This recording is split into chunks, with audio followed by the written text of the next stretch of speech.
What's going on, everybody? It's your boy Shaniac and D-Rod. Episode 6.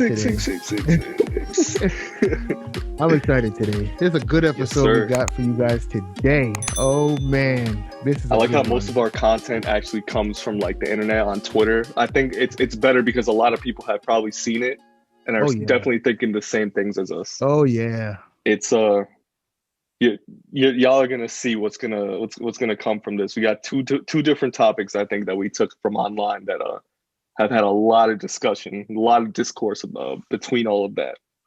Go ahead, Shane. Where we at first? Well, actually, no. Fernando Tatis. Oh my God.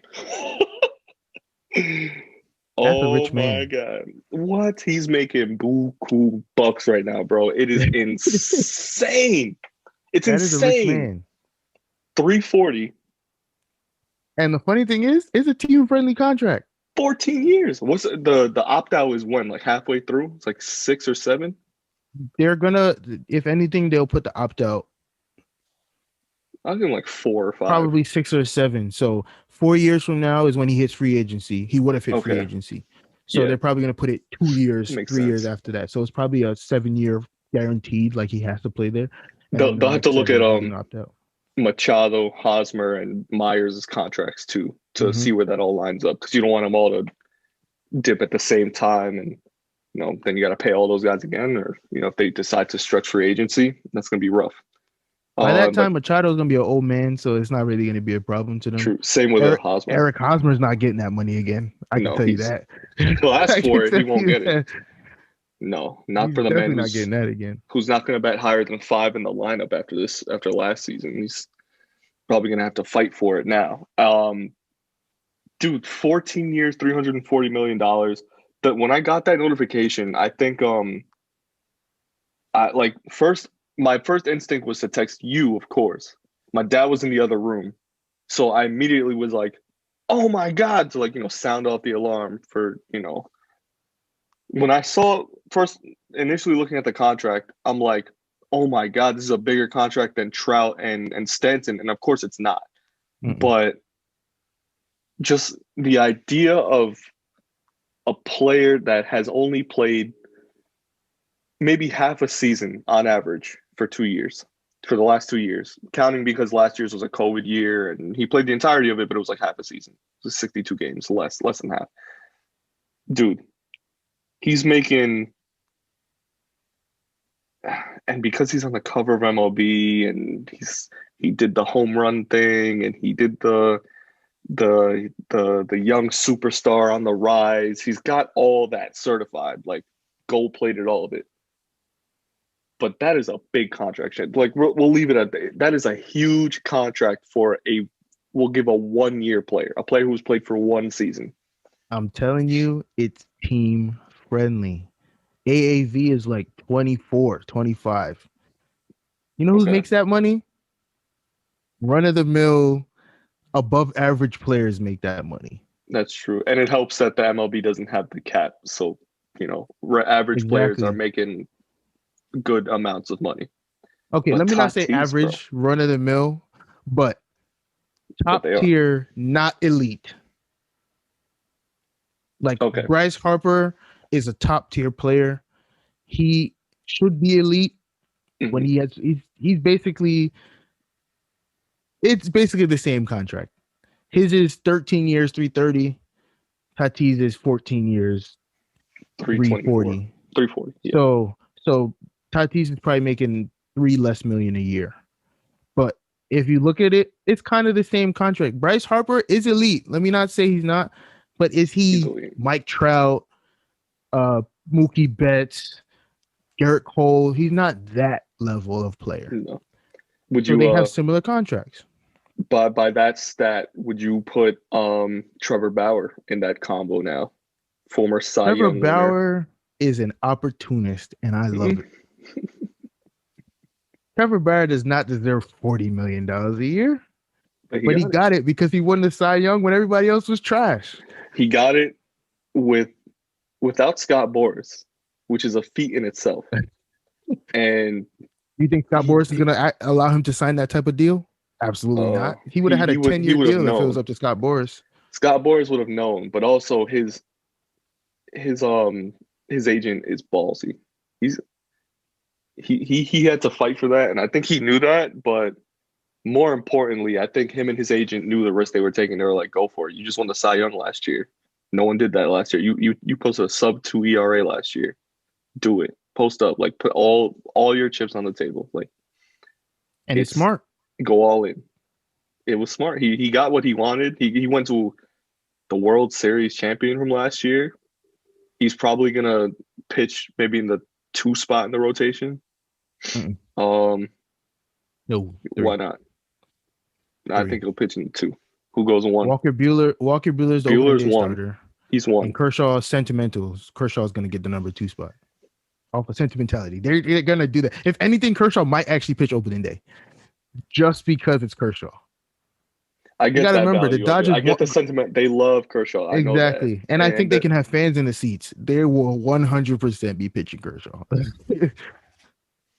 That's going to be tough to see Trevor Bauer on the 3rd day of the week in Game 3, the rubber match of opening. Yeah, remember that early in the season, it don't matter who you pitch. It's all about how you line them up going into the playoffs. It's not about where you pitch either, but it's more for me like, you know, based on what they posted up last year and, you know, free agent pitchers where they, especially starters, where they come in the rotation the next season is pretty big for them, you know, like especially on a World Series champion team.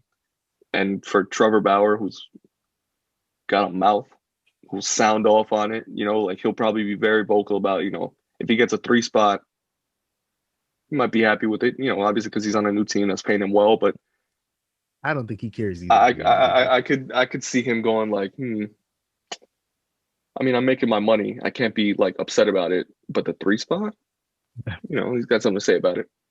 I feel like for him, it's when I get to the playoffs, give me the ball. That's what he's gonna say. But opening day, especially when there's no fans in the stands, like I think they could max have 1,000. Nobody cares. You're gonna hear 3 people clapping for you. That'll be Walker Buehler anyway for opening day, opening week even. Yeah, well, there's not gonna be that many people there. It's not gonna be that big of a deal for even Dodgers fans, I'd say. Listen, between Bauer's money, a lot of the free agents we've seen signed this offseason have made some pretty big contracts. Springer got a huge one. Had to. Yeah. I think it's funny too, because to watch the MLB come off of a season where they lost money, there's going to be very little minor league impact from last season going into this season, possibly into the next one. I think a lot of teams are going for the bona fide star guarantee. You know, like we're not going to have a lot of developmental years, so we've got to put our money where our mouth is. Give this superstar, or like you're saying, you know, elite player who's above average, the money he deserves. Because we're going to have to create some longevity with, you know, a lot of these guys. Especially for a team like Dodgers just won the World Series. They've got a couple years left from, you know, a lot of their like interior infielders, a lot of younger guys still on that team, but even still, they want to get the most out of all of them before, you know, retirement comes up, contracts go away. It could be a Dodgers dynasty for maybe a couple more years, if we're really talking about, you know, overall team. I'd even say like just based on how well they just, you know, have played the last 3-4 years. They easily could have won the World Series in 2017. Obviously, the Astros thing happened, but you got to look at that team, how they played in the playoffs, in the regular season. They've won almost every year. Probably the best team in the NL. I'd say they've got a couple more years left, Shane. Hopefully, in the AL side, we see something towards our favor. I feel like it's up to the Padres.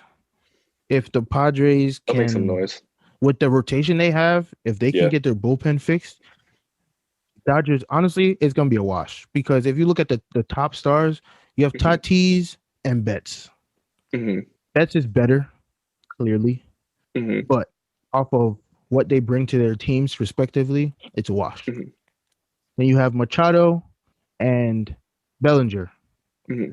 Bellinger's better, but what they bring to the team, Manny Machado's elite. Let's just say that right there. Manny Machado's is one of the best players in baseball. Mm-hmm. Like, I don't understand. Like, we'll get into the ratings list later. But Machado's one of the best players in baseball. Let's not sleep on Machado. People sleep on him all the time. He went on the Orioles, was carrying them single-handedly. Of course, I wanted him to be a Yankee so bad. So bad. I didn't. After that. No, I wanted him to be a Yankee so bad. And I knew it would have taken almost everyone to give up for him. But I wanted him to be a Yankee so bad, Shane. It wouldn't have mattered what kind of attitude he brought to the team because they would have won. They would have. But then we wouldn't have known about Gio. Gio's basically given a similar production for similar production. 1/100th of the salary. Yeah, the salary for sure. But you know, I think Gio's like almost the same age. I give Machado more credit because of what he's done in his entire career. I love Gio.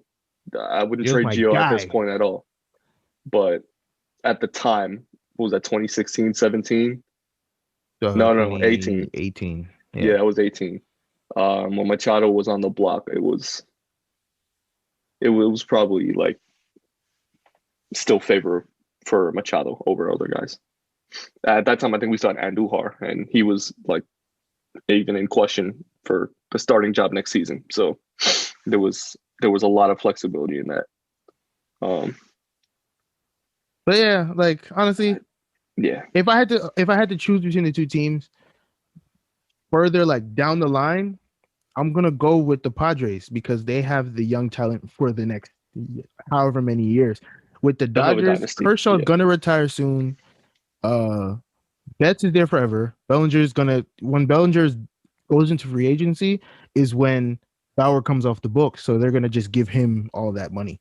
That's 4 years from Walker Buehler, 3 years. So it's this year, next year, the year after that, and then Bellinger is a free agent. So by that time, whether Bauer opts in or out, he's going to be off the team. So they set it up that way on purpose, which is why they were even in on him in the first place. They can't afford Bauer long term. They can afford him now because they're going to blow through the luxury tax regardless, but they can pay him because they're not paying Bellinger. So he's still in arbitration, which is wild. I know. He's probably going to be making about 20 mil. Yeah, I know. Like not this year. I think he's at 16 this year. But Judge is out of it before him. He's making, was that 9? No, they're on the same years. Yeah, they were both they're on the same years. Oh, but they negotiated to get out of arbitration, the Yankees and Judge this year. Yeah, he's still under like arbitration terms. Just got the money he was worth for it. Yeah. But like, I look at the Padres and I'm like, you have Machado for the next 8 years. You have Tatis forever for the next 14 years. Yeah. If he stays the entire time. So you look at that stuff and you're like, man, he probably will too. I just like the rapport he built with Machado, and this team going in on him this early is probably a good sign for him to build something there. Things have to be real bad in San Diego for him to have to like dip. It's San Diego, so don't put anything past them. I know. They gave 161 to Eric Hosmer, so their evaluation of talent is not the. But you look at Tatis' contract and you're like, it's still team friendly, and then on top of that, he's giving away $30 million. So I don't get them these deals that the MLB players make, man. This company, this agency basically took out a loan on Tatis and said, we'll front you like $100,000 if you perform throughout the minor leagues, which outperformed everybody. Get to the majors, and as soon as you get your contract, you got to give us 10%. And I think a lot of young players, where most of these agencies are going after, they make their bank off of that, which is a huge gamble. It's just giving money to random players who you feel like gut feeling, pretty much is what it comes down to, are going to be like bona fide stars in the future. And they got very, very lucky on Tatis. getting this huge contract so early. Not the fact that he was going to be a good player. I think people knew he was going to be a good player and get an MLB contract, but a contract this big is definitely going to, shake the table, make some, headlines, because now Big League Advance is making 30 mil almost off of his That's almost 10%. off of his contract. Yeah. 10% off of his contract. And He got lucky. Who got lucky? Tatis, because Jonathan Scope, I think, is paying 14. Oh, off of 14 or 15%. Much smaller contract. Oh, yeah, wow. but 14, 15%? I thought you were talking about millions of dollars. No. Oh my God. Wow. 14 or 15%. So his contracts are small right now. That's but if tragic. Jonathan Scope goes out there and pulls back a 2017 year or 2016 year on the Tigers, he's going to get a big deal next year from a team. And good Lord, that Big League Advance is going to be sitting back. Swimming. I mean, they're already swimming from Tatis's contract. Exactly. And, you look more in depth and stuff like that. You can, point fingers at them and say, well, they're taking a huge risk and, just trying to get real lucky off of, small name players. I think there was a catcher who played like a couple. He sued because of the terms of his contract. He wanted to renegotiate the percentage that they took from him.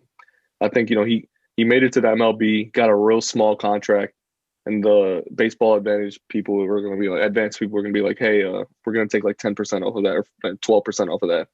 He was going to lose a lot of money, basically, especially off of like the terms of his contract. Probably wasn't making more than like 8-9 mil. From that, I think like, it pushes a lot of players to really make like quick decisions, especially when they front you money like that. And this is a company that is just, it's set up weird because, they basically lose money every time they buy into a player. But I think, the people who sit on the board of that agency are fairly rich, so they can essentially do what, agents once in a while they hit. Owners do. Yeah. And they get lucky. They strike oil with, somebody like Tatis.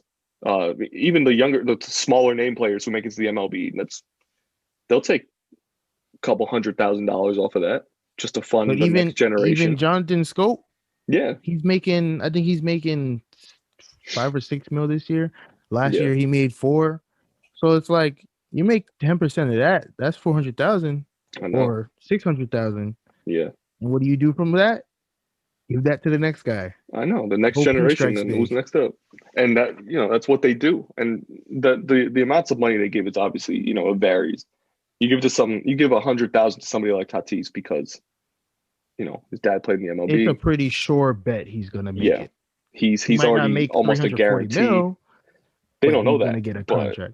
Exactly. Yeah, they know he's gonna get a contract. They don't know how big that contract is gonna be, and regardless, they make bank off of it.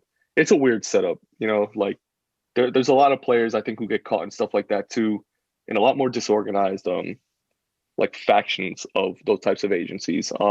In like DR specifically, they have these groups of like people, not even like organized businesses. They're just called buscados. Buscados is like search like talent agencies, and they don't even promise like financial stuff. They promise like, oh, well, front you equipment or a place to stay or security for your family or things like that.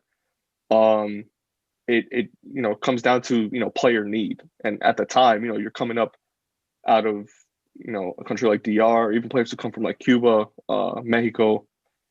It's a big deal for a lot of those guys. Seeing stuff like that big promised to you that early, it's almost it's a guarantee in your head that's like, wow, they think I'm a superstar. I'm probably going to be a superstar. We'll guarantee you a new glove every year that you're going to get anyway for being in the majors. And you have to give us $2 million. What? Oh, man, I would have been the summation. It doesn't add up. It obviously doesn't add up. I'm sure Tatis is probably rethinking it. He probably isn't thinking much of it just because of, like maybe the guy he is. But, that has to bother you at least a little bit. To have to pay 30 mil to a MLB company player. Played for years. 13 you guys years. Are too broke. You're too broke to give your son some money when he needs it while he's in the minors. What sense does that make? I don't. There has to be something like a lot more in depth made into Has to that for be. Tatis to have to just be like, yeah, I need to sign with this like agency. They're fronting me like $100,000. I should probably take this, considering like where his dad was. I don't know, man. It's tough to see for a guy who made, what was he, 13th on the MLB top 100 right now. Who, Tatis? Tatis. No, No, he was he made sixth. sixth. He was top 10, of course. Outrageous. Yeah, I chicken understand he's arenado. nice, but number six? Number six? Nah, bro. Nah, bro. I'm not a It's fan funny, of that one.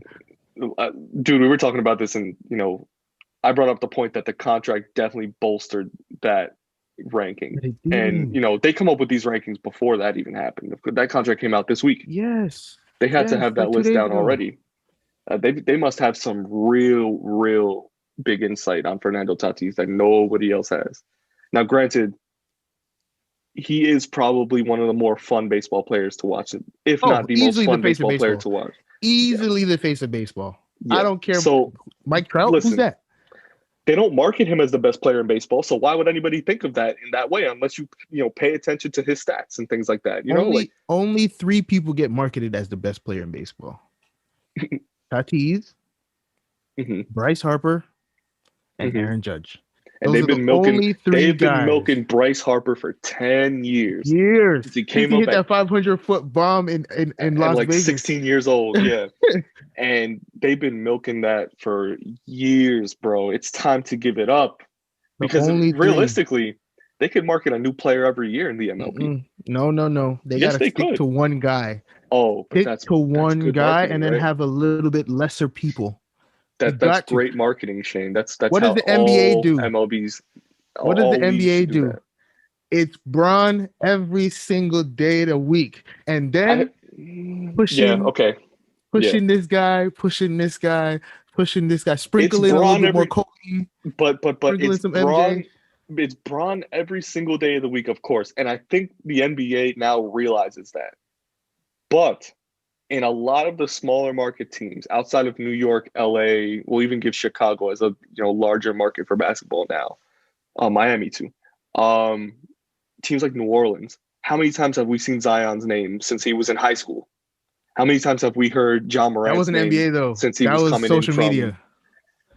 That still counts. That was on Sports Center's social media. We've been When watching he that man got since to the NBA, but that's not before. even He basically had ESPN a is not hoop it's mixtape not the on NBA. Sports Center.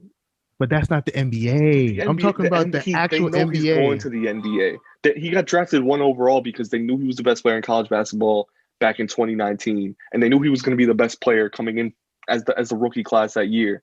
He got hurt, and John Morant outshined him. But you look at the comparison between the two, between like where they started out on social media and now. I think the NBA knew that they were going to be making some big marketability off of these two guys. And even after that, I agree.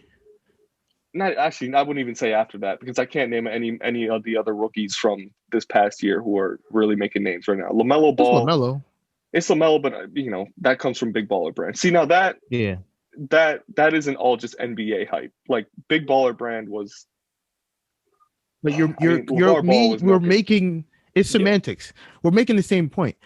No, who were the first 2 people you see in every NBA, like actually NBA commercial, not the random commercials that you have NBA players in. No, actual NBA players. It's LeBron and Zion. Those are the first 2 people you see in every commercial. I was actually going to say Kyrie, but not really Kyrie. It's really him. And then you hear Steph here and there. You see more younger Steph. Guys. Well, no, Steph you've seen for the last 5 years in the media a lot. Yes, I agree. But it's lot. LeBron first, or LeBron ends every Steph commercial. And then you have Zion, who's in every commercial. Even if he's not talking, he's in every commercial. And then you have Steph with the dribbable step back, and then he pulls up. But you see LeBron talking. That's the person they want to market. In the MLB, Tatis talks in everything. Aaron Judge talks in everything. Mm-hmm. And it works out for them because Aaron Judge is black. Strategy. Well, yeah. Aaron Judge is black, even though he looks like a white guy. His parents are white, so he markets to both communities. And you have Tatis who markets to everybody because he's Hispanic. He's Hispanic. He's Afro And he Latino. speaks perfect He's English. Not perfect, English. but pretty close to He perfect speaks English. good English and he speaks Spanish. So he markets to every sector of the MLB like world. So yeah, Those are the even two still, guys, and then Shane. Bryce Harper. Even still, the MLB does not market their players to like the highest They're not visibility. They're not good. They're No, no, not no, good no, at it. no. I mean, I'm saying they could market a guy every year because every year you have a guy who comes in the playoffs and just underdogs his way through it. And even without the playoffs, you get every year they don't even have a most improved player award in the MLB, like a truthful one. They have a comeback one, but that's usually for like the injury guys who come back off of that. But most like NBA has most improved, and they don't market off of that obviously because the NBA has their guys. Same with the NFL. NFL has their guys that they know that they can push forward. But the MLB every year, because baseball is such like it's a different sport. It's a little more inconsistent than the other two in the sense that skill level really matters, but it also like comes down to chance. Even so, and that's why stats play such a big role in baseball. And it even comes down to like mental toughness. There's so many other factors that outside of skill in baseball make baseball like an outstanding base for marketable sports.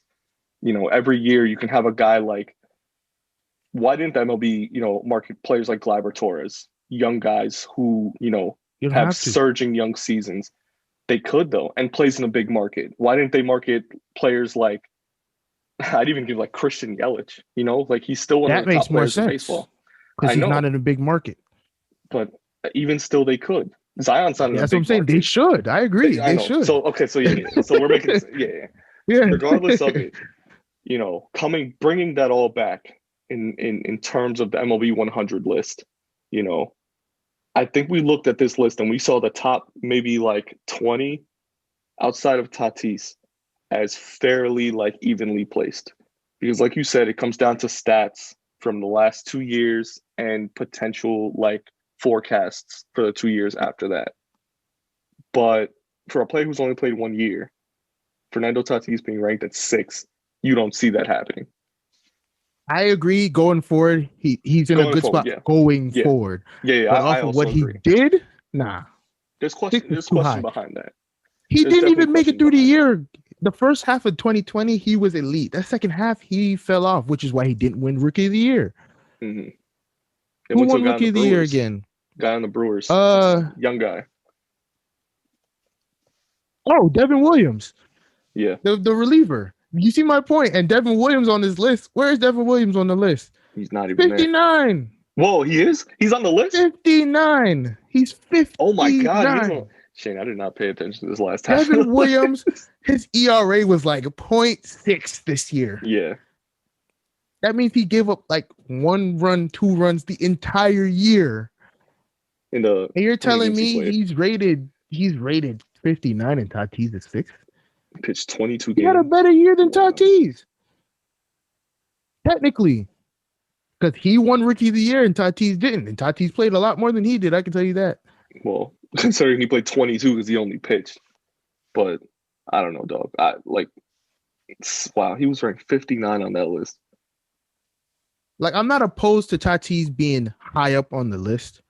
But for him to be ahead of Ronald Acuna, Anthony Rendon, Shane Bieber, Garrett Cole, like Cody Bellinger had a pretty down year. Christian Yelich had a pretty down year. I get it, but I don't know. Yeah. Just before we move on, if you look at the top 10, Mike Trout, best player in baseball. That was a given. That's a gimme every year. Mookie Betts too. That's a given. He's the second best player in baseball. But if you look at what him and Freddie Freeman did this year, Freddie Freeman won MVP, but Freddie Freeman couldn't hit a lefty to save his life. Mookie Betts couldn't hit a lefty to save his life this year. That's also true. How were they number 2 and number 4? Juan Soto was easily Babe Ruth. Easily this year. No one could touch him with a bat in his hand. It's just he didn't play enough games to win MVP. And he played on the Nationals. I think that was the only other thing that kept him from getting higher, is him playing on the Nationals is gonna keep him low. And again, like Mike Trout plays on the Angels. That's not saying much either. Exactly. But everyone knows he's the best player in baseball. Listen, And he's out of Jersey, so it's easier to market him. Oh yeah, Trout. Mookie Betts and Freddie Freeman last 2 years and going forward.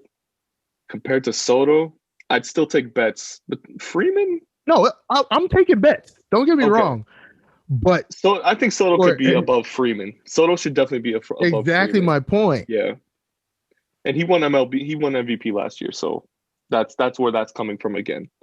Who won MVP in the American League? Jose Abreu. Where's Jose Abreu on this list? 31. MVP had nothing to do with it. Freddie Freeman is just a stud, so that's why he's that high. But for him to be like, I'm not gonna say he's worse than Soto. Switch the two of them. Soto should be higher. I think Soto should still be higher. They're taking into consideration defense, and Soto can't play defense. Switch the two of them.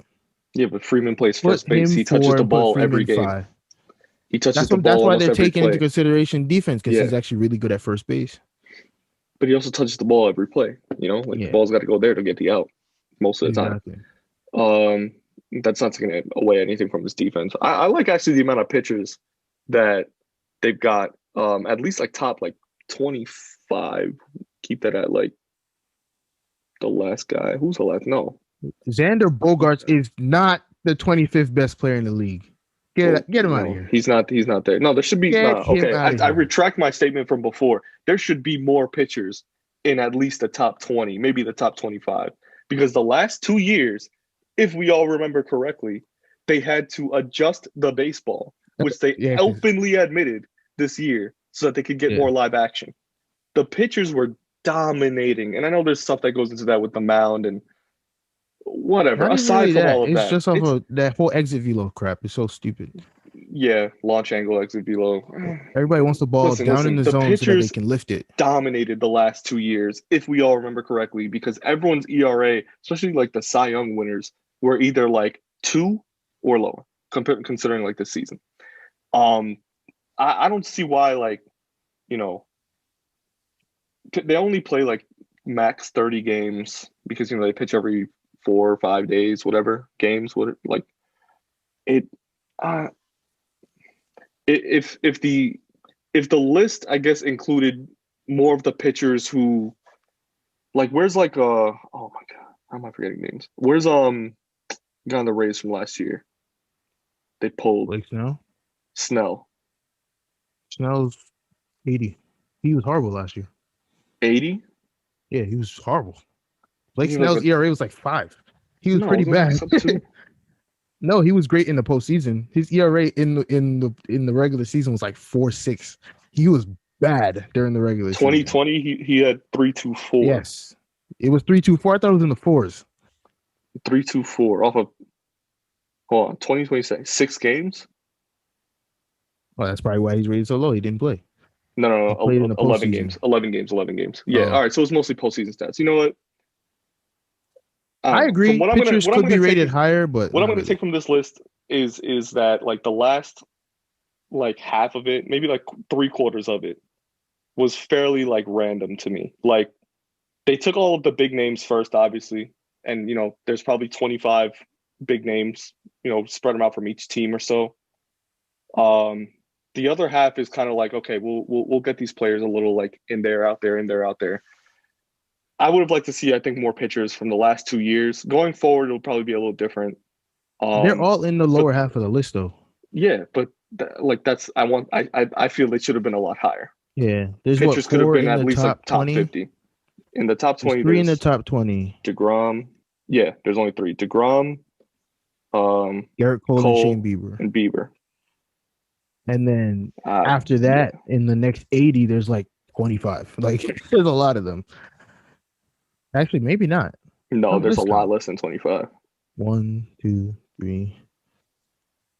I'd say there's maybe 4, 13 or 14. Section, but there's 22. There's 22 pitchers in the next 20. The next 80. Even still, I don't sprinkling in the pitchers in the bottom half of it, considering how well pitchers have all performed in the last 2 years, I think there was more room for them. Hitters, the hitters on this list though are nothing to shy at. That's the only conflicting part of I guess what I'm saying. Like at least like the top 25, all of those hitters like have been dominant, are dominating right now. Will be dominant for the next like 5, 6, 7 years outside of the two that they count from. Xander Bogaerts, he's good. I'd argue actually Devers. Turner. I'd argue that Devers is going to outplay him in Boston time, like overall. You think Xander Bogaerts is better than Trey Turner? Tim Anderson? Trey Turner had a good last 2 years. Xander was good the last 2 years. You can't even dub that. I don't think he's better than Trey Turner. Two? He's not better than Trey Turner. No hate on Tim Anderson. I love Tim Anderson. Tim Anderson and Xander Bogaerts might be on the same level for me. And I don't know. I think the issue with Tim Anderson is that he doesn't play defense. His defense is really bad. He's an amazing hitter, and he's incredible on the bases. Yeah, but he's bad at defense. And so is Xander Bogaerts. Xander Bogaerts is horrible. I think he's the worst defensive shortstop in the league. He's worse than Gleyber. No. Well, listen, Gleyber's like at least mediocre. Xander Bogaerts is one of the worst shortstops defensively, but his hitting is really good. I still don't think his hitting is better than Tim Anderson. Anderson is a stud. He's in double digits in errors every year.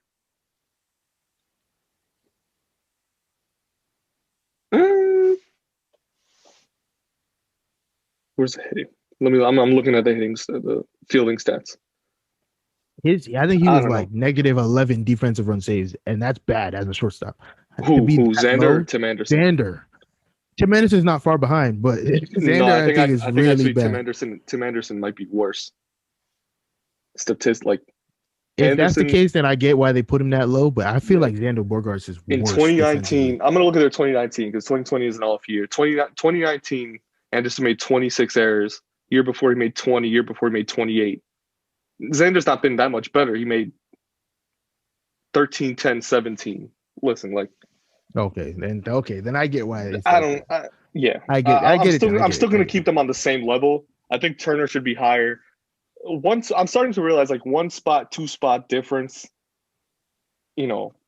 because of what we've seen them do in the last 2 years, that kind of makes sense as to like why we're arguing these points.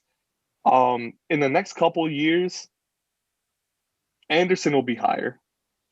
Xander might not be higher. I think he might stay. When the Red Sox get back to full strength, Xander is going to be sitting right there. But I don't think Tim Anderson is going to move then. His defense has to get better because he can't get better as a hitter. He can't. I know, but he's young enough to improve on that, right? Like on his defense, at least his hitting is good. His hitting can get better. His hitting, I think, can still get a lot better. How can he get better? I mean, compare his OPS to Xander's. Well, no, I'm saying how can Tim Anderson get better as himself? Like himself. Not can he get better than Xander? That's possible. Can Tim Anderson be a better Tim Anderson? The only thing he can do is hit for more power. Maybe draw some walks. He won the batting title last year and then came in second this past year. And not by much. And Xander's not even on that. Yeah, he's not even in those conversations yet.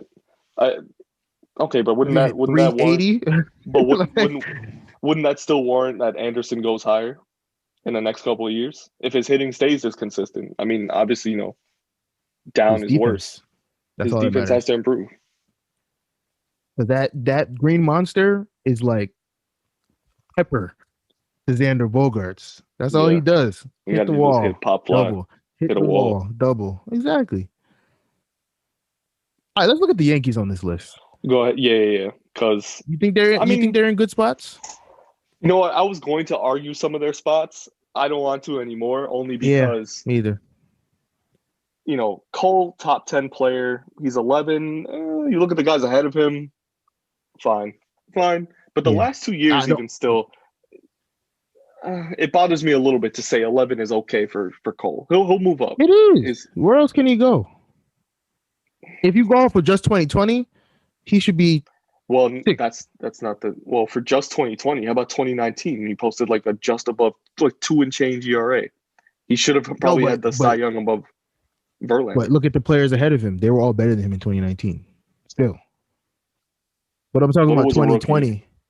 Except the only person that wasn't up there. Soto wasn't a rookie. He might have 18. Remember, he started. No, I'm talking about 2019. No, he was a rookie in 2018. Yeah. 2019. I'm talking about 2019, 2 years ago. Sorry. Okay. Yeah. All right. That makes Christian sense. Yelich was elite. Anthony Rendon is elite. Acuna elite. Cody Bellinger won MVP. Trout won MVP. Betts was top 3 MVP, I think, or top 5 MVP. Jacob deGrom won Cy Young. Freddie Freeman was Freddie Freeman. Like, you look at the people ahead of him. If you go off of 2019, Garrett Cole should have still been number 11. 2020, you move him higher, but they're going off of both. And then projecting forward, Garrett Cole's not going to get much better than he is now. See, that point, yes. But that's where my point from before is that the pitchers have pitched like elite, like lights out almost for the last 2 years. They should be ranked higher because the hitters, they play more games, they get more like stats to them. And between, I think, like pitcher performative stats, which like outside of pitching WAR and I think like, regular WAR for overall players, there's a big difference in between that. So, and I don't know, outside of the whole stats like stuff too, like pitchers deserve, I think, still some more credit than what this list warrants, I think. Cole was probably the best AL pitcher in the league the last 2 seasons. 2 years. Yeah. I don't know. The stat, though. The stat that's keeping the pitchers from being higher is FIP. That new stupid stat, which I actually kind of respect. I'm not gonna lie. I still think it's stupid, but it makes sense. Yeah. Fielding independent pitching, which is how much can a pitcher strike people out and limit walks and home runs. So if you look at all the pitchers on this list, Jacob deGrom, his FIP is amazing because he doesn't give up home runs. He strikes everybody out and he doesn't walk anybody. That's why he's the 3rd best player in baseball. Then you look at Cole, who's the 2nd best pitcher in baseball, gives up home runs like he's handing out free meals. Come take them. But he doesn't walk anybody and he strikes everybody out. That's why he's there. Then you look at Shane Bieber. Yeah. Gives up home runs like it's nobody's business. Doesn't walk anybody, strikes everybody out. You could attribute those to AL bats even so. But that's why those are the only ones. Right there. Yeah. Everybody else gives up home runs, walks people, and strikes out here and there. Damn, good. That's why there's so many more hitters, because the hitters hit 50 home runs. They're going to strike out 200 times doing it, but they're going to hit 40 home runs, 35 home runs. That's why there's so many hitters on this list. I still think pitchers are higher, but I get it. No, it's making sense to me. Yeah. Okay. All right. Cole at 11. Cole at 11 is a good spot. Maybe for now, it's a good spot. LeMahieu at 14. If he comes out this year and shoves, he's going to be higher. He'll be higher. LeMahieu at 14 makes sense. I still think a lot of the Yankees, their placements still kind of make sense. Judge, I wish was higher. I wish he had played more. If he played more easily, top 15. I see him as better than Springer. I wanted to see him top 20. No, I'm saying if he played the full year, because remember, he hit 9 home runs in like 5 games. He was on an unreal stretch this year, and then I'm good to play. Bro, you basically tore your calf. Go sit down. No, I'm good, man. I'm good.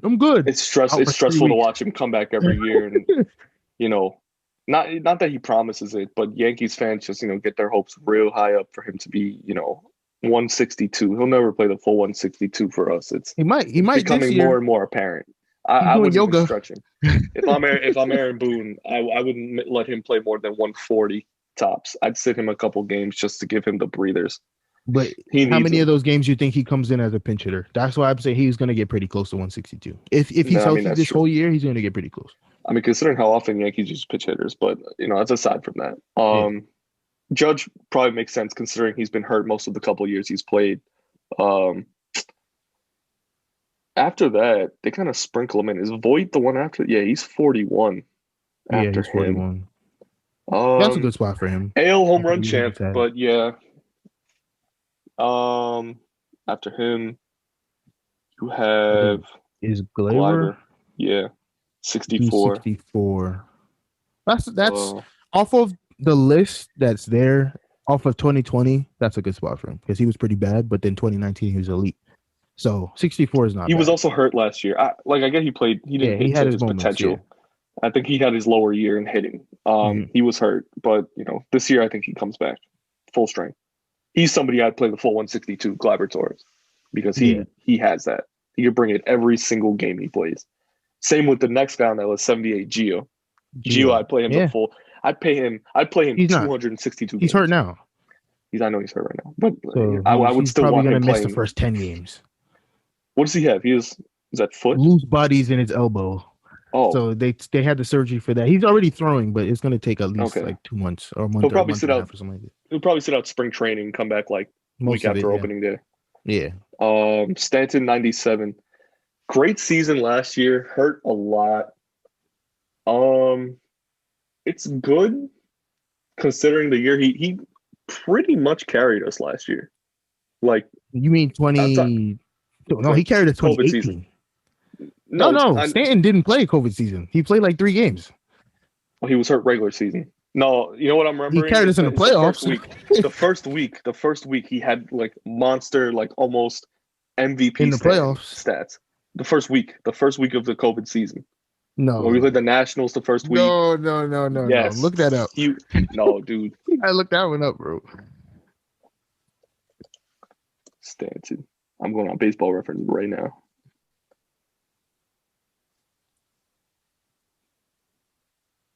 He had 26 at bats, 6 home runs, 13 RBIs. That's postseason. 76 at bats, 4 home runs, 11 RBIs. You looking at the game breakdown from last year? I'm about to look at the game logs.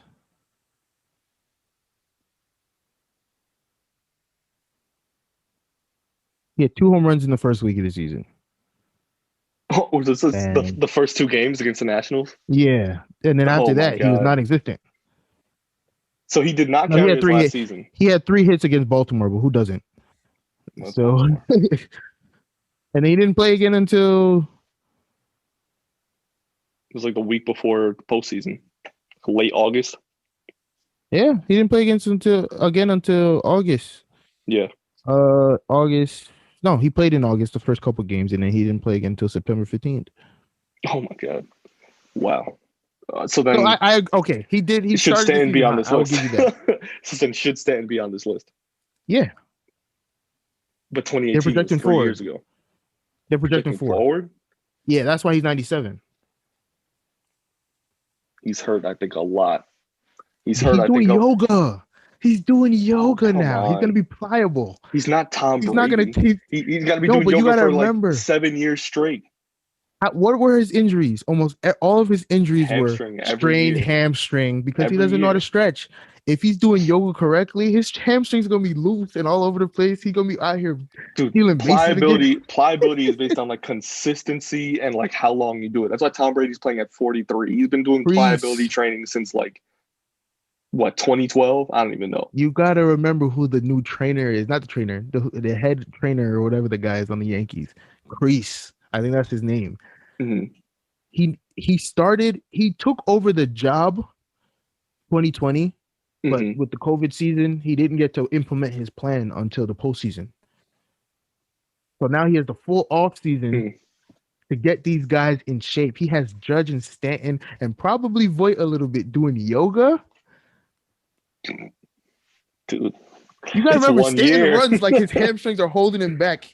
He has anchors on the back of his heels. I know exactly. He's still fast, but he runs like he's struggling. Watch, he's gonna come back like full extension out here stealing bases again. Don't be shocked. Stan doesn't steal bases. He wasn't in Miami like his first 2 seasons. Because he's fast. Him and Judge are like freaks of nature. They can hit the ball 500 feet and they have pretty good speed. But that's their freak of nature ability. Judge has a lot why they always get defensive ability, but even Stanton wasn't bad. Stanton was good in Miami. He was like first 2 years, slightly above average defense. No, I'm talking about the entire time he was there, slightly above average.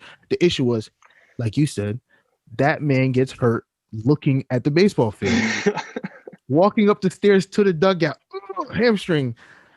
I'm gonna still hit a home run, but I'm not gonna be able to run. So I think 97 is a good spot for him 97's for a right decent now. spot. I think because he's a name, you know, that's the bottom half of the list name thing that they sprinkle in. I don't If know. he comes out this year and absolutely goes crazy, like 40 home runs, 120 RBIs, Then he I deserves wouldn't be it. surprised if they bump him all the way up to like 20. I'm telling you. Because it's Stanton. Everybody wants him to be good. It's just that he's always hurt. That's why he got that Yeah. 13-year, $327 million contract or something ridiculous. Because Miami had to put their cards on the table. They didn't want to give up a once in a lifetime at the time left fielder. It's just that he's always hurt. No, he was a right fielder at the time. But he was just always hurt. What about Yelich? Yelich played center, and then left field was Ozuna. Oh my God! Wow. That's why they had to ask Judge. That's why they asked Judge first, like, you want us to get him? And he was like, do it. Pull the trigger. Trying to be a stud, and now both of them are hurt. It's like he just passed off the injury bug to him. Welcome to the team. You're not going to play like 3/4 of the season. I'm telling you. But yeah, this list is not bad. I agree with it. Do you think any snubs, any names on the list that should have been ranked up here?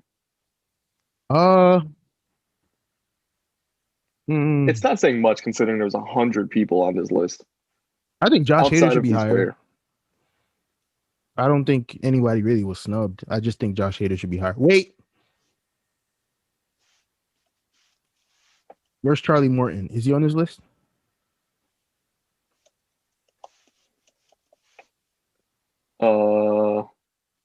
He got snubbed. No. He's not on the list. Yeah, he's not on the list. He got snubbed. I feel like they bumped him off to put Randy because of the postseason he had. Yikes. Trey Mancini, 99. Nah, Trey Mancini didn't play at all because of the cancer. And he wasn't amazing the year before. He wasn't amazing before that. He was just there. The only player on the Orioles. It's Trey Mancini by himself versus the world. Trey Mancini's there because he had to be. That's why he's 99. True. He had cancer. You can't take him off the list. He was on the list the year before that. Oh, but it's not because he was on the list before that. He had cancer. He didn't play at all.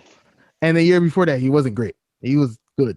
I think he had like 17 home runs, which is not that good for a first baseman. Last he had 35, 97 RBIs, hit 291. That was 2019? OPS. Yeah. Oh, I could have sworn he was hurt a lot 2019 too. I'm bugging in. I could have been thinking of before that then. Oh, if he had 35 and 97, 100% he should be on this list. Yeah. No, he played 154 in 2019. He missed like a regular amount of games. Trey Mancini's probably on this list. He could be higher than 99. He probably could be higher than Stanton. He probably could be higher than Stanton. 100%. I take back my statement. Trey, I thought he had like 18 home runs. I'm bugging. Trey Mancini 100% deserves to be on this list. That's crazy. He actually balled out too. Wow. Them three, Stanton, JD Martinez, and Trey Mancini are the guys that are like, they had elite years 2 years ago, 3 years ago, and then now they either didn't play or they were just there. They're on thin ice on this list right now. Like, you have 3 more games to redeem yourself. Other than that, you get knocked off. So I agree. This list is not bad. It's not bad. I said before who I thought should have been higher at most of the pitchers for me at least, but I think it's pretty fairly put together. It gets kind of random at the end, I still think. I don't know, but I don't know. That's where that at. Shane, we're gonna put that picture of the shooting guards, right? Mm-hmm. We'll put that in the video because I mean, if we move to the NBA, going by rankings now, we SOG basketball. That's the @ on, was that Instagram or Twitter? I think it's on Twitter, or maybe probably Instagram because it's a picture. Shane, you sent me this best shooting guards list, but what seems to be the problem here, or problems? Everything. Yeah, well, that's the problem. The list is the problem. Now that's the big picture. Let's go into detail. Details. You guys can see the list right now. This might be the single worst rankings list I've ever seen. And there's some pretty bad ones. But how could you post something like this?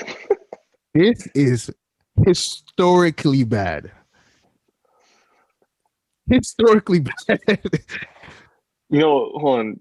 I don't remember what time you sent me this. I think I saw it like in the morning, and I felt like everything made sense because it was like 8:30 in the morning when I saw Oh it. my I was god. like, okay, like you got a problem with the list. Okay, that's fine. Then I look back and I look back and I look back and I'm like, whoa, Shane, there's a lot of It's things wrong with this list. historic. This is probably a federal crime, like Oh my god, to this is put this bad. together. Let's look at tier one. Tier one here: Bradley Beal, James Harden. Them being at tier.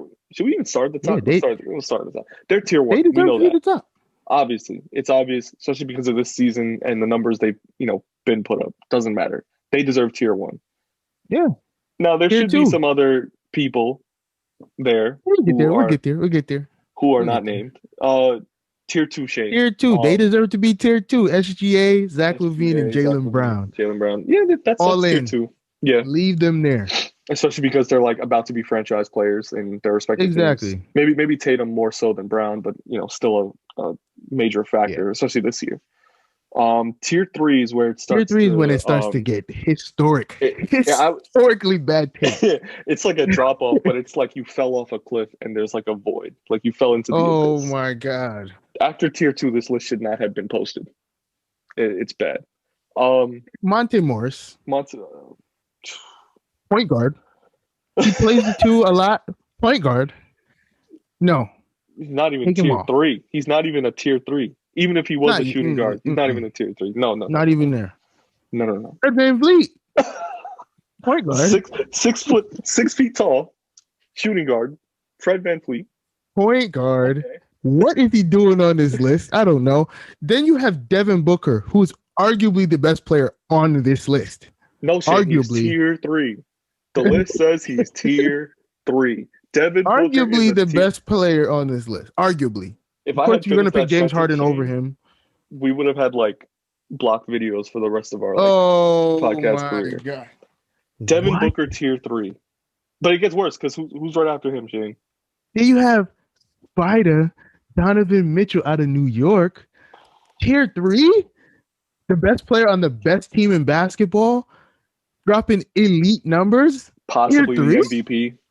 Remember, it's everyone. The MVP race? The MVP for NBA is always who's playing better than LeBron, and it's him. Like, Spida is carrying the best team in basketball right now. I don't know why he's tier three. I don't know why he's tier three. Whack list. What? And then Scary Terry, tier three? Point guard. Jesus Christ. Point guard. Jesus Christ. The man got traded from Boston after having like a really high season. Like, high season for like a guy who was coming off the sixth man of the year, like potential. And in Charlotte, he's barely doing anything there right now. He's not even the shooting guard. He's not even the point guard, and he doesn't even start. LaMelo, I think LaMelo starts. He's the shooting guard. You have what's the name? Graham as the Devontae Graham as the two or the one. He plays both. He's a combo. Terry's a combo, but he's not a shooting guard. He's a point guard. Like easily a point guard. Scary Terry should not. Terry Rozier should not be on this list. I think he's a point guard. He shouldn't be on this list at all. Even if it was just pure guards, he's not top any tier. He's tier 5. I'll give him tier 5 because he's on the same level as. So I don't know how this makes sense. LaMelo's a shooting guard, like naturally. If you look at the Charlotte Hornets depth chart right now, they have LaMelo starting at point guard and Terry starting at shooting guard. Regardless, he should not be on this list. He should not. Terry Rozier should not be on this list, especially not tier 3. It's bad. That's historic. Bad. Historic. It still gets worse. It gets worse. At tier 4, he's a rookie. He's technically in his second year, but no, I never even heard of him. So for him to be tiered is kind of odd to me. He's averaging 4 points a game. Yeah, tier 3. I mean tier 4 above. Tier 4. Let's not even talk about that. 4 points a game. Tier 4. What? Eric Gordon. Not a tier 4. Not tier 4. He's not tier 2 or tier 1, but he's not a tier 4 shooting guard. I don't think he should be. I think he should be tier 5, maybe.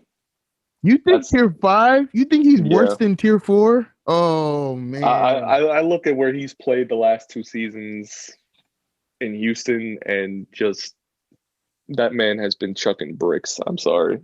He has been chucking when bricks. you have Harden who takes every shot.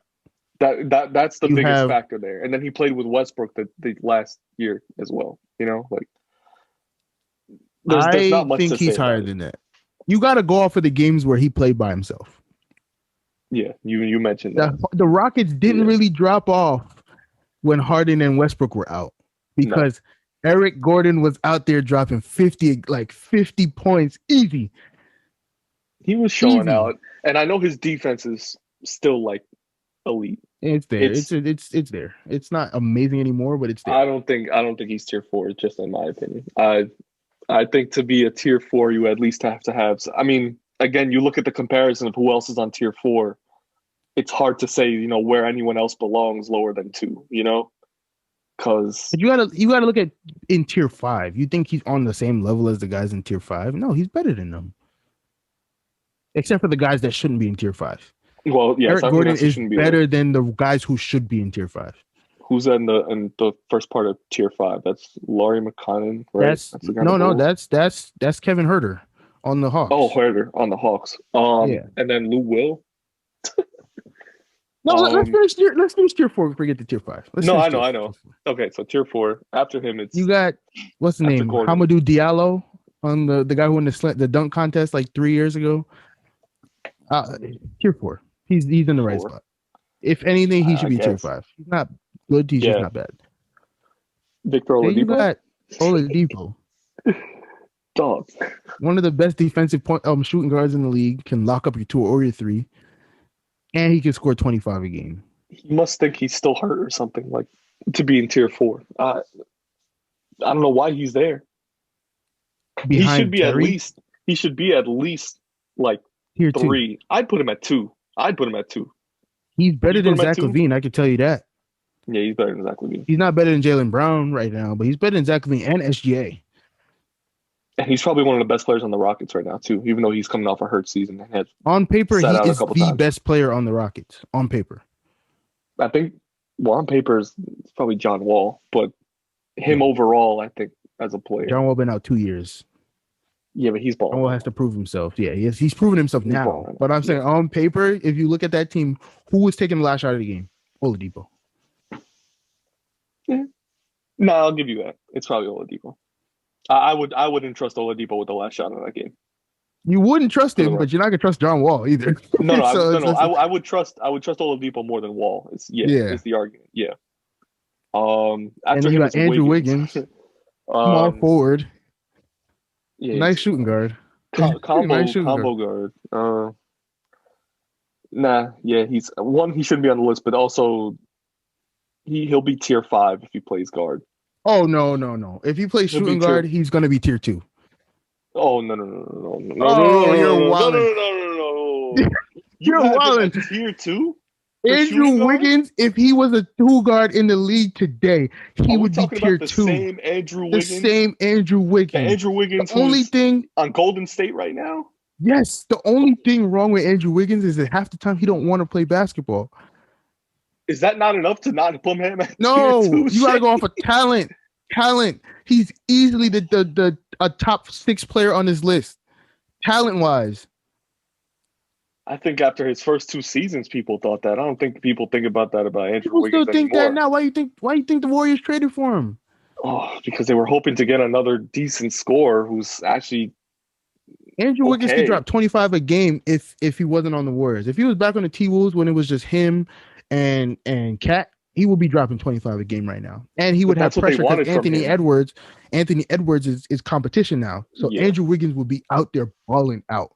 Isn't Edwards a shooting guard? He's a shooting guard. Where is he on this list? Norman let's Powell. speed through the last of this because the last of it is just it's misplaced overall. Norman Powell was in Toronto, right? There. Yeah, he's fine there. And RJ Barrett. He's fine at 4. I want him to be higher. I think he has the potential to be higher. He will get there. Mm-hmm. He will, yeah. He will. And then to tier 5, we'll just name off the rest of them. Huerter should be 4. Just because Lou he's a Will should shooter, still be like a pure 3. shooter. Yeah, he's elite too. Lou Will should be Should maybe be 4. 3. If you look off of the last 2 years as well. Consistent 6 man This of the year year. he's been bad. This year he's been bad, so I would put him 4. 4. Okay. Who's this guy? The guy from the Portland. Blazers. What's his name? I don't remember his name, but he's not much better than where he is right now. This is I don't remember Gary his Trent. name. Yeah, It's Gary Trent Jr. yeah.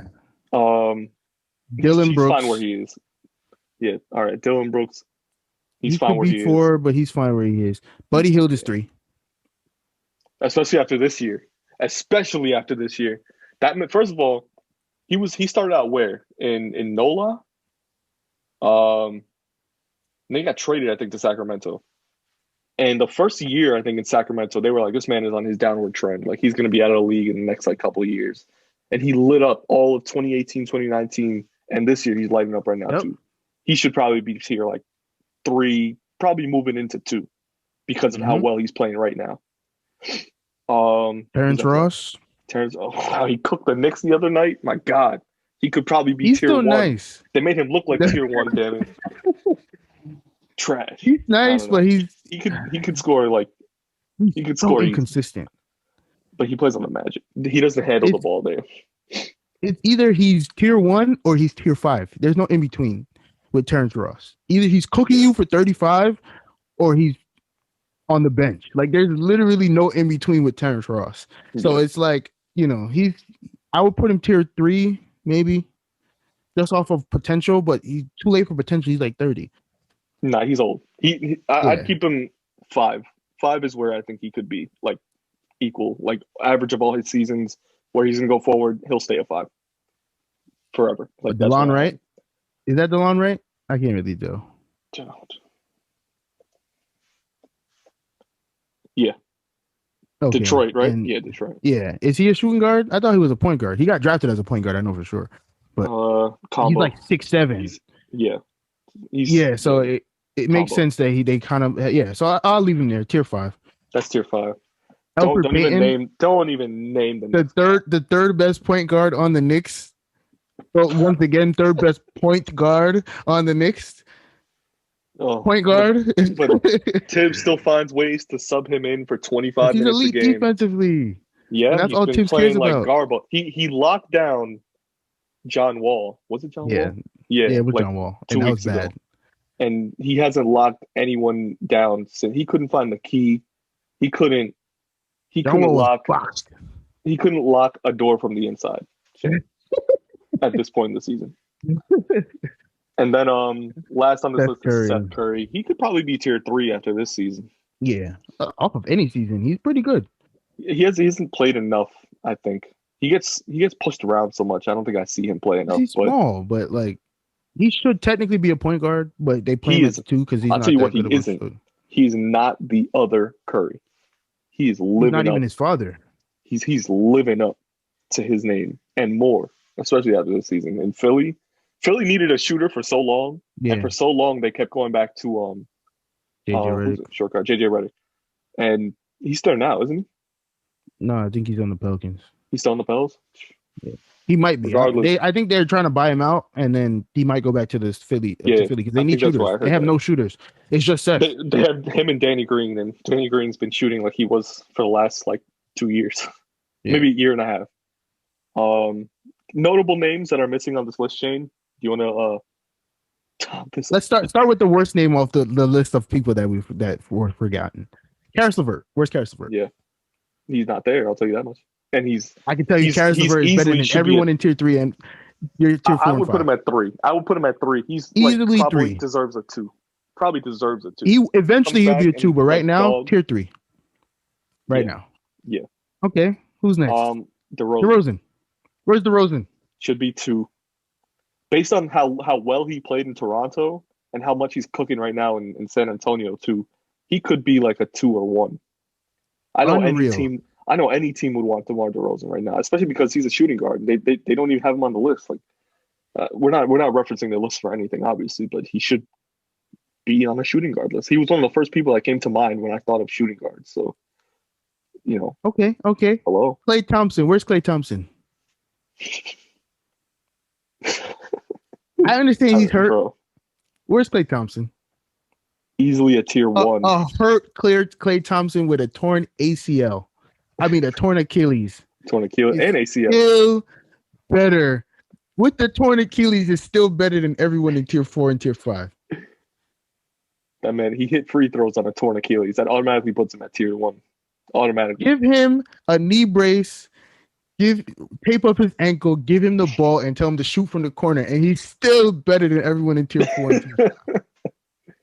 And then he's hurt right now, but probably one of the best scorers in the NBA right now. CJ McCollum. Lehigh graduate. Did he graduate? OLU. Yeah. Lehigh graduate. Beat Duke in 2012. Single-handedly. No, but did he graduate? Or did he I'm pretty sure he played the 4 years. Okay. Yeah. CJ 3J McCollum. You disrespect my man like that. 2009 to 2013. Like he's got a degree. I think in journalism. This man dropped like 42 points in the Western Conference Finals 2 years ago.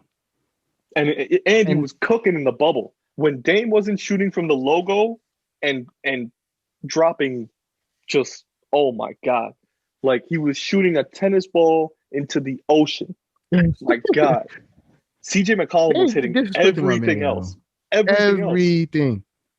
I mean, he was in his bag. Turnaround fadeaways. Step back threes. And not even like step back, like most people step back, like with a non-dominant hand. No, he was stepping back non-dominant and shooting from the other side of his head and banging him. Like, that's a bad man. Easily tier 1. Easily. So you know what to do. You go to SOG Basketball, at SOG Basketball, on Instagram or Twitter, and you have to let them know that the D-Rod and Shaniac podcast has to have this corrected. Yes, dude, he was like under a trance when he made this list, and he was like, what did we say? He was a Pelicans fan? I'm a Pelicans fan. I hate the Suns, so I'm going to rank Devin Booker at 3. I hate the Utah Jazz, so I'm going to rank Donovan Mitchell at 3. And everyone else I'll just sprinkle in because, dude, this is a bad list. Listen, if you're ever going to make a list, please do not be as bad as this guy. Please do not be as bad as this guy. It's wow. He saw ghosts. He had to have seen ghosts. There's no way you could be sane and write a list like this. That's bad. All right, man. I'm done. Yeah. Yo, listen, episode 6. There was a lot going on this week. Started with Tatis and his contract. MLB top 100 list came out. A terrible shooting guard list came out. Don't pay attention to that one. If you make a list, like we said, make sure it's backed by, actual NBA performance, not just being a biased Pelicans fan. And of course, a lot of stuff happened this week. Looking forward to the weeks coming. Baseball starting soon. NBA heating up. All-Star break coming up upon us. NFL probably going into some free agency moves coming up in the next couple of weeks. Of course, keep tuning in. We made an announcement last week. We're on Spotify, fully loaded. Still on YouTube, obviously. We're posting up on here. We're on iHeartRadio, Pandora podcasts. Hopefully soon, Apple Music. We're still working some details out. And of course, still always on Podbean. The links are always there. Please check us out on Twitter, D-Rod and Shaniac. And then check out our personal Twitters as well. We got some, equally good content there. He's at That's _Shane. I'm at DannyRod75. And just continue to check out our content. We look forward to you guys listening. Tune us in next week, episode 7. We got some more content for you. Obviously, Sports World, take care. Peace.